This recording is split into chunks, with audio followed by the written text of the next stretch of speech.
Hey everyone, welcome to another edition of The Bullet. My name is Paul Lathrop. I'm the Deputy Director of New Media for the Second Amendment Foundation.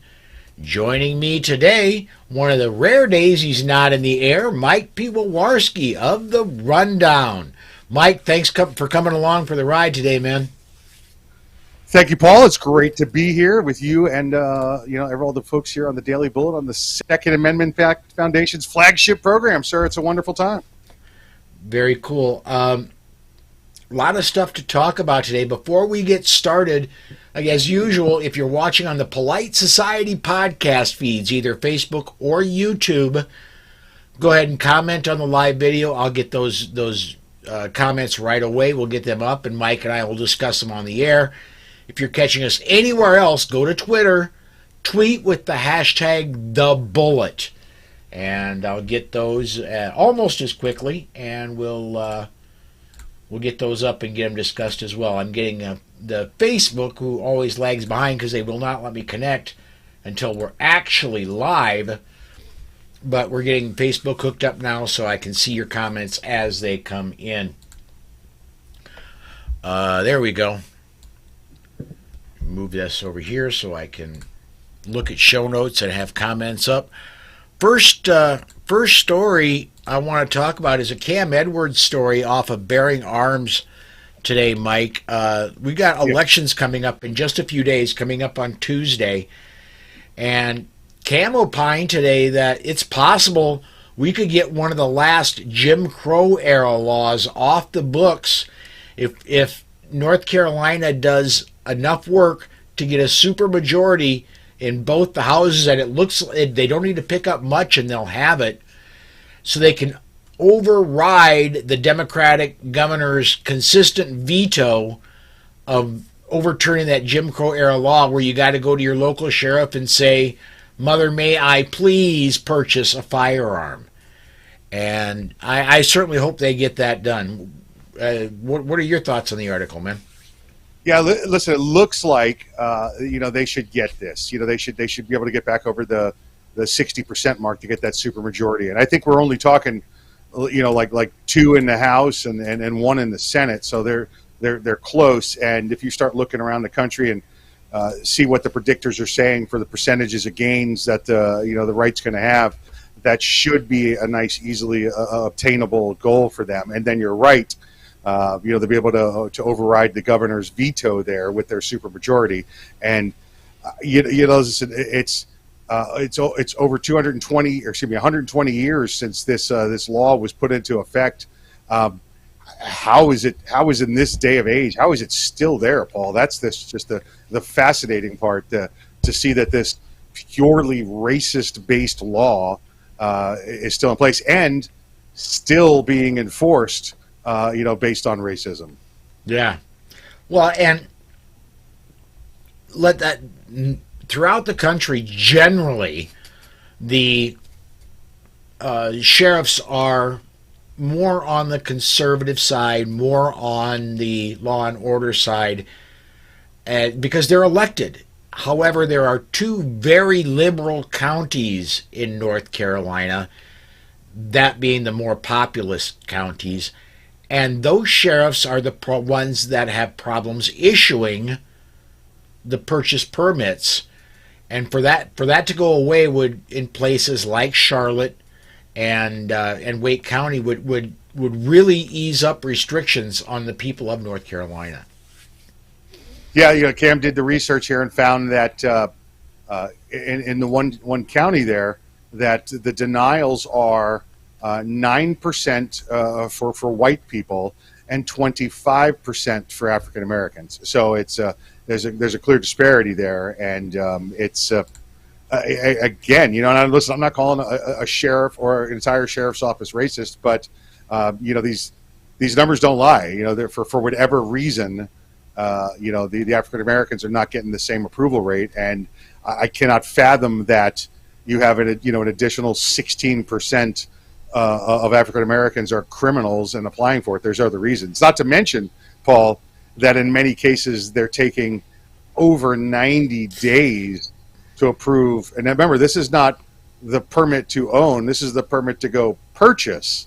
Yep. Then after you purchase, you still have to go through the rest of the hoops if you want to, carry that firearm. Yeah, this is not a permit to carry it on your body and go out of the house. This is simply a permit to go get one. Yes. Where most of the rest of the country is, if you pass the background check, if you pass the NICS, no problem. So, yeah. So, folks, there's still places out there where you have to go get a permit to exercise your rights. Now, listen, I'm not even talking about the carry rights. We can argue that under Bruin and Heller and McDonald and all of that, but we're talking about simple ownership of the firearm. You still have to go get a permit from your local government officials to ask them to exercise a right. It's absolutely sad, and for most of North Carolina, almost a non-issue. But I'm always one for, the Democratic Party, the liberals like to say, we're for the little guy. I really am for the little guy. I'm for the single mom in downtown Charlotte who's living in a bad neighborhood, who wants a firearm to protect herself and her children. I want her to be able to do that without having to go to the sheriff and say, may I please, and waiting 3 to 4 months before either getting denied or approved. I'm all for her being able to go down to the gun store, and if that NICS check comes back clean, being able to walk out of the gun store with the firearm. You know what, Paul? You got to get you a shirt, one of those shirts that says, I support single moms, because I hear what you're saying. Yeah. Our next story, and this is, I read this one this morning, and the headline, and this is another Cam Edwards story, Obama-appointed judge takes issue with Bruin decision.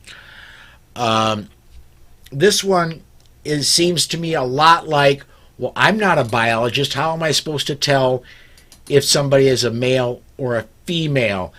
This judge, U.S. District Judge Carlton Reeves, says, I'm not a historian. How am I supposed to know what was and what wasn't acceptable in 1791? And is just throwing a hissy fit. There's things called books, Mike. There's the Federalist paper. There's actual law from 1791 that can be looked up. I can even do it after my stroke, and that's saying something. Yeah, listen, Paul, I'm not a lawyer, right? I am not Alex Uli, and nowhere near as good looking. But I did go to college. I did take a pre-law degree, and I did my fair share of classes.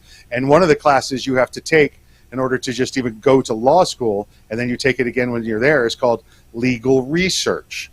You have to do legal research. And guess what that is? That's not checking cases of the future. That's checking cases from the past. It's kind of like the history of case law. So you are a de facto historian when it comes to case law. This judge clearly knows how to do legal research, and if he doesn't, he's got a full staff of people that do it on a daily basis. Don't believe this guy, folks. He doesn't have carnival employees in there. It's not rejects from society. He's got intelligent people, attorneys and paralegals and staff that work for him, and they do research on a daily basis. This is just yet another smokescreen being thrown up on a liberal who disagrees with a Supreme Court decision. You're absolutely right. I mean, you don't have to be 200 and some years old and remember these things to know what happened. As I mentioned earlier, there's written records, and believe it or not, most of them have been put into databases, and you can look them up on your computer. If not, there are law libraries. When I first started doing it, and it's been a couple of years, right? It's pre-internet. You had to go to the law library. Half the class was in law library. And folks, if you've never been to a law library before, it looks like these giant binders of encyclopedias, and they're all legal cases. It's case law since the founding of this country. All of that case law is in there, and even predates some of that as well for stuff cases that happened here in the colonies. All available, 100% available if you want to go in there and thumb through the pages. But like Paul just said, It's Black's Law Online. You could go in there to the case law online section and look up any case. No longer you got to take your butt down there and go from one book to another and look at the supplements and look at the half years and find all of the cases. Now you tap it in and say, looking for felons with gun case law, and boom, it's all right there in front of you, rather than have to hire an historian, right, to go down there and take a look at all this information. Easily available. Absolutely. So this, yeah, I'm with you, man. This is just this judge, and I very rarely use this because it's the of the 7 deadly sins. This is the worst one to me. This is this judge being lazy. The judge doesn't want to have to deal with finding out what the founders meant. He wants it to go away, and so he put this out. Yeah, he wants an historian. That lazy's the convenient excuse because he refuses to look it up because he knows what it's going to show. He knows it's going to force him to rule a way he does not want to rule. This is an Obama appointee, clearly selected for his left principles, including that no one should have a firearm, except of course himself, right? Because the liberal elite, the royalty here in America is allowed to do what they want. They don't have to worry about what we little guys do. Let me and this is something that's been happening fairly frequently. I wish they would correct it. Facebook is not sending comments to my broadcast software like it's supposed to. So I can't not put them on screen, but I've got a couple from Michael Columbus over on Facebook that I want to read here, and I want to get your take on. First comment, excuse me, first comment, Carl Faynor, 29, was taken into custody after allegedly choking, raping, and robbing a 43-year-old woman while she was jogging in Manhattan's West Village. Police arrested the man, who has 25 priors in the Port Authority terminal after they found him trying to use the victim's credit card at a Target in Middletown. Mike, the problem with that one is he's going to be out by lunch. The prosecutors there in specifically in Manhattan in Midtown, unless you've actually killed someone, generally don't require bail. No, absolutely not. And this is the continuing trend. You know, we see what's going on with the mayor's office. We see what's going on with Commissioner Sewell and the NYPD. She was out there stumping this week for harder criminal laws being enforced, for the getting rid of this stupid bail reform that they have there. This is a continuous cycle that they have of allowing crime to occur in one of the greatest cities in the world. It used to be anyway. This continues to happen, and this is going to be the number one reason that Kathy Hochul is not reelected as governor of New York. Yeah, and this was not in show notes, but I have seen it in several instances of my news search over the past several days. She's in trouble. She's polling for the upcoming election that it's either neck and neck, or she's ahead by a point or two or behind a point or two. So she is in a fight, and let's hope Zeldin pulls it out, man. The people of New York need a change. Crime is terrible and getting worse there.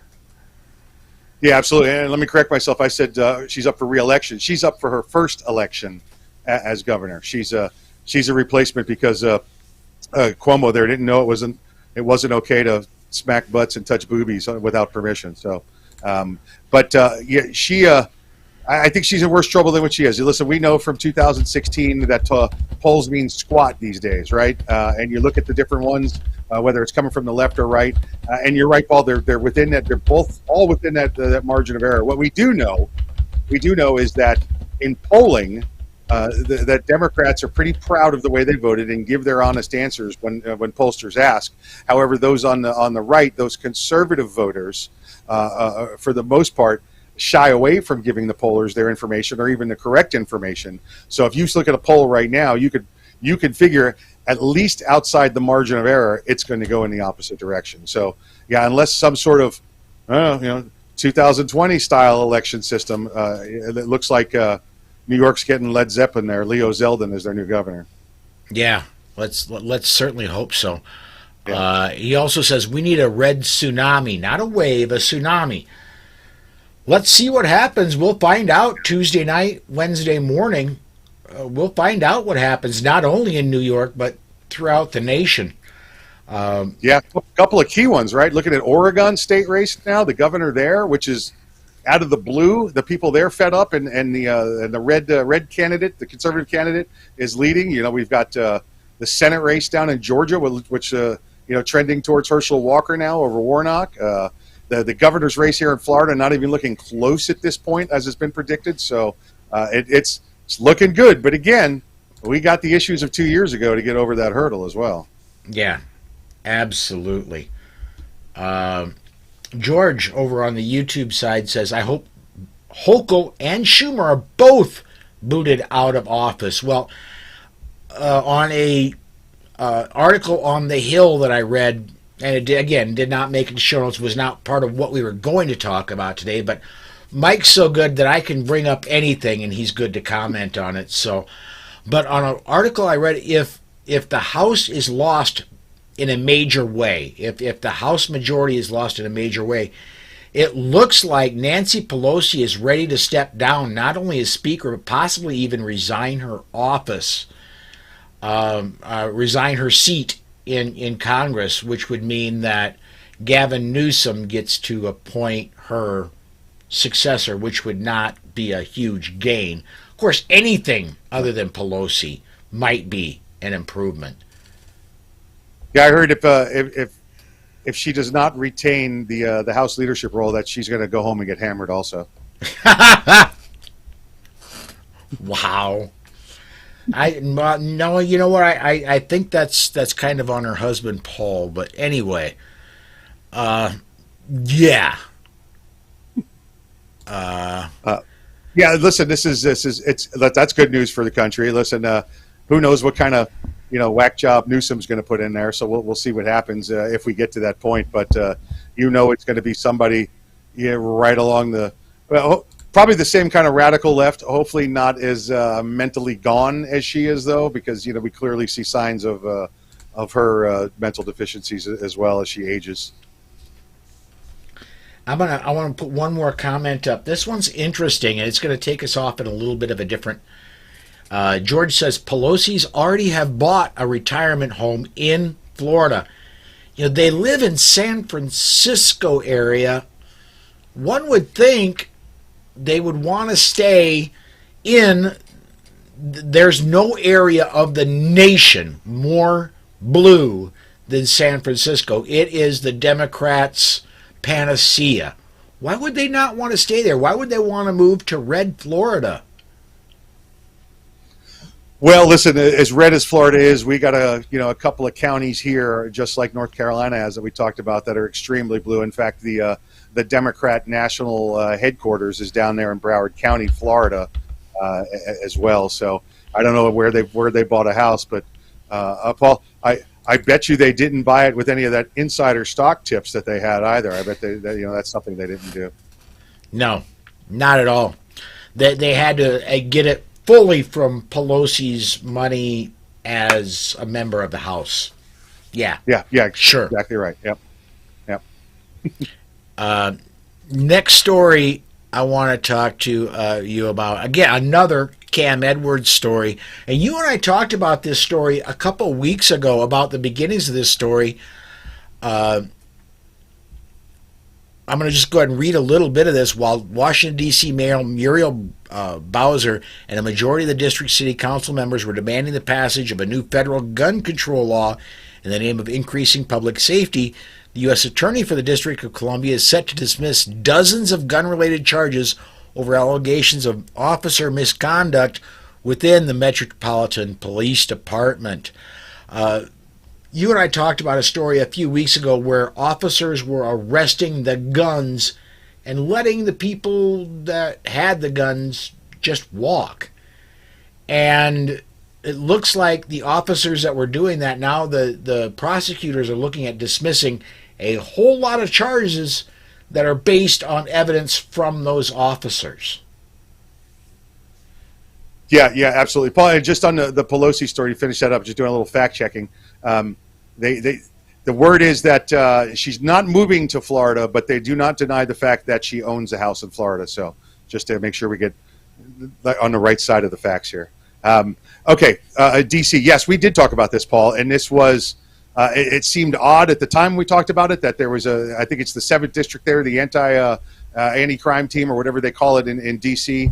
was out seizing firearms, from individuals and not making arrests, not filing, warrants or petitioning for a warrant for their arrest either.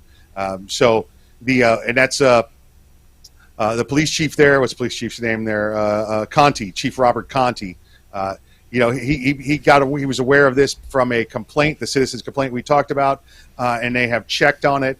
The officers and the supervisors there subsequently are on limited duty, desk duty, whatever you want to call it. They're on a no contact order with the public right now. But the district attorney, the U.S. attorney there, Carlton Reeves.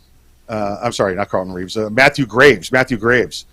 Reeves Graves. My brain went the wrong way. Matthew Graves has said, we're going to check into this. So they started pulling body cam for the past 30 days from this district, and lo and behold, Paul, this was not an isolated incident. This has gone on for quite some time, and it's been going on rather frequently.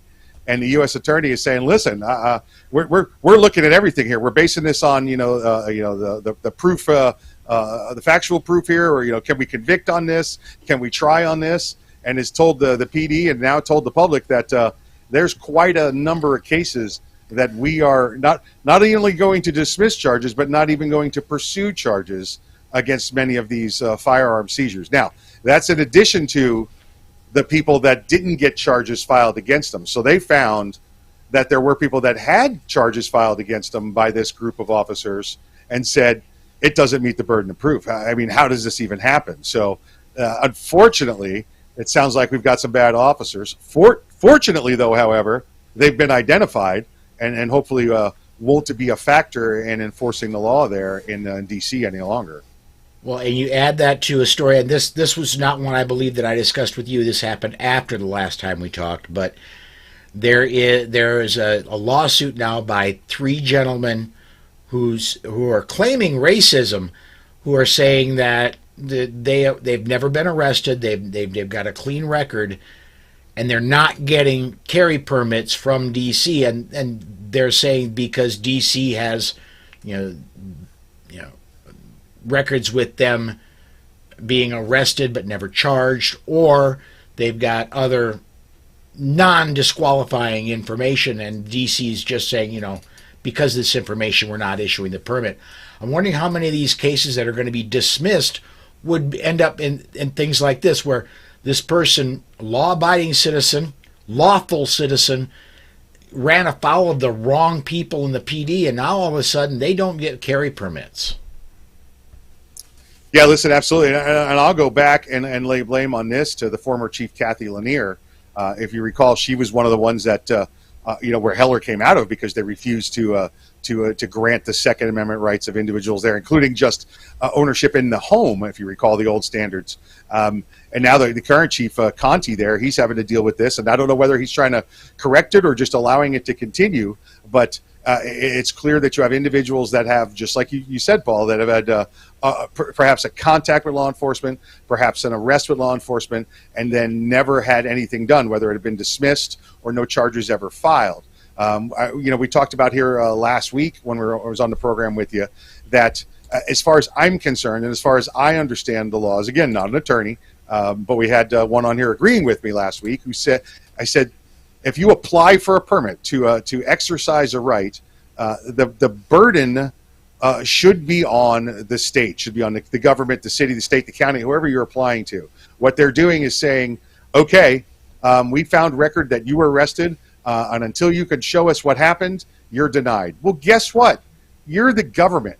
You're the maintainer of the records. If you don't have the records, how am I going to go out and research it and find out what it is? I'm going to come to you and ask for a copy of those records, and you're telling me right now they don't exist. So they're telling the applicant, well, go back to the court where it was tried and get a copy of the paperwork showing it was dismissed from them. Again, your job, burden of proof should be on the government here. I'm the one trying to exercise a right. I'm not asking for special permission to do something. I'm not asking to get a driver's license or a building permit and ask for a privilege to be granted to me. I'm trying to exercise a right. It should be the government that's got the responsibility to do that work. Yeah, and something that should never have to happen, period.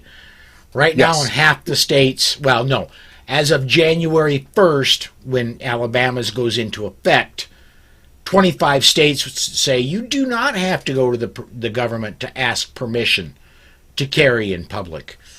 It should be 50, but right now we've got 25. That's right. And if any of you haters are listening, that doesn't mean felons and the mentally deficient get to carry those firearms. It doesn't mean that any more than a 4-year-old could carry the firearm. You still have to abide by the law. If you're restricted from carrying a firearm under other statutes, that still applies. This just simply takes away the application and permit process to exercise your right. While I'm thinking about it, we may end up with the rest of the show on this because we got 4 minutes left, a little under. I was browsing Twitter today. It's something I've been doing a lot more since it got taken over by Elon Musk, who's by no means pro-freedom, but he does seem to be somewhat pro-free speech. And I came across a tweet by gunfacts.info, and it led me to do a little bit of digging. The gun show loophole, and anybody could, everybody who watches this show, I'm sure knows, you can't just go to a gun show and buy a firearm without a background check. They actually did some digging.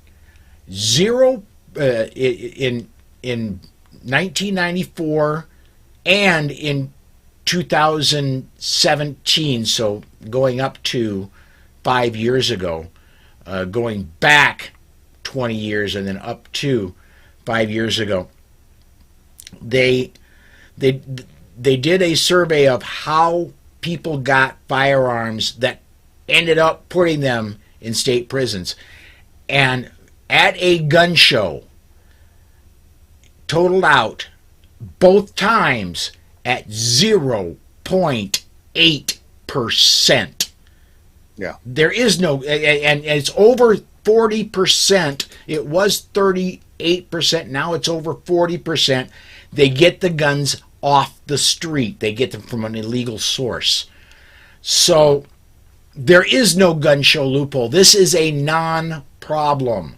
0.8% of crimes, guns used in crimes where the perp ends up in prison, they got him at a gun show. That's statistically insignificant.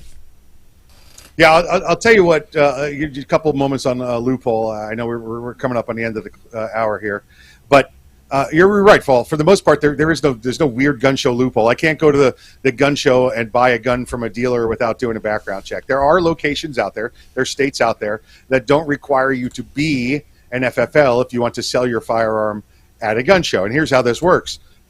Paul, I have a decent little collection of firearms, or I did before the flood anyway. But if I want to sell off some of my inventory, I need the money, I'm done, I'm not into shooting anymore, I'm allowed to go rent a table at a gun show and sell my personal collection.